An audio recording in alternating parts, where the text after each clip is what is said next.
সকাল বন্ধুরা, দেখো এখানে সবজি চাষ করে ওই মাঠের মধ্যে ওই যে বউগুলো যাচ্ছে, কাজে যাচ্ছে। এটা সম্পূর্ণ পাহাড়ের উপরে, দেখো পাহাড়ের উপরে।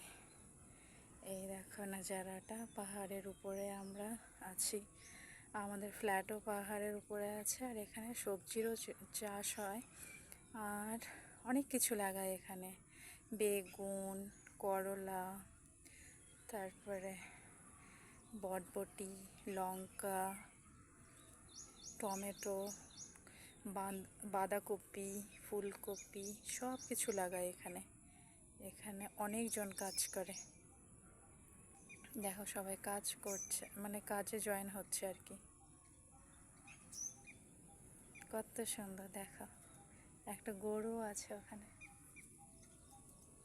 গরুটা শুয়ে আছে। ওই দেখো নিয়ে আসছে, তো শুয়ে আছে, যে এই যে শুয়ে আছে। এখান থেকে 10 মিনিট লাগে যেতে ওখানে। বাই বাই বন্ধুরা।